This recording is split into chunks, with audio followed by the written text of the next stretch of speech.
what radical honesty is, correct me if I'm wrong, is just reporting what the being notices. You start to report what you notice going on in your mind, what you notice in your immediate environment, what you notice going on in your body. Like I notice, you know, my face is warming up. I imagine it's because of this light.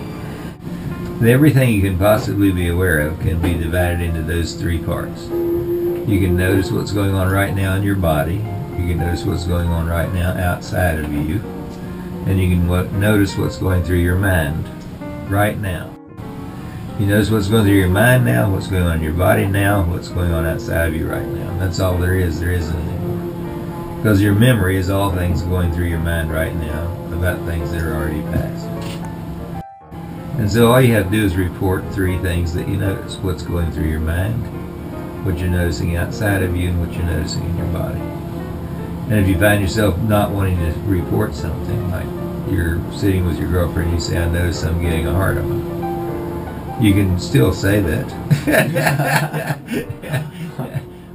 But you have these judgments, social judgments, about whether you should or shouldn't say things. When you get to those crossroads, go ahead and say them and experiment and find out what honesty brings you. You might get slapped now and then, but you also might get laid a little more often. Would you say that being radically honest has gotten you slapped more often or gotten you laid more often? I'd say it got me laid a lot more often. I'd like to add that when you're putting on the pretense or you're living in your mind, you can't receive the love from another person either. Yeah. Their love is for that behavior you're putting on, or that pretense, or that persona. So even though they might like that, or you might imagine they like that, you can't receive the love. So it's not, you're never getting the nurturance that comes from that commonplace experience of intimacy or relating to another being as they are, as who they are, and not who they want you to think they are. So a lot of our viewers are into like health and fitness, and probably a lot of the viewers and the people we've interviewed are into putting on an act, and into looking like the perfect specimen of a human being, whether it's physical or mental, emotional. They want to put on this, and some of them, you know, may be approaching that. Maybe it's more legit for some than others. But for yourself, I noticed that I imagine that you're a handsome man, like a good-looking man. You have great hair.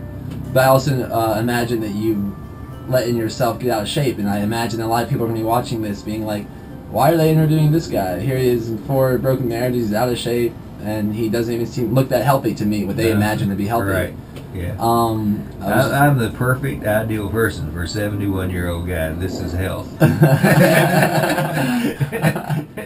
You should have a little bit of a punch. You should drink a little too much and smoke a little too much dope now and then.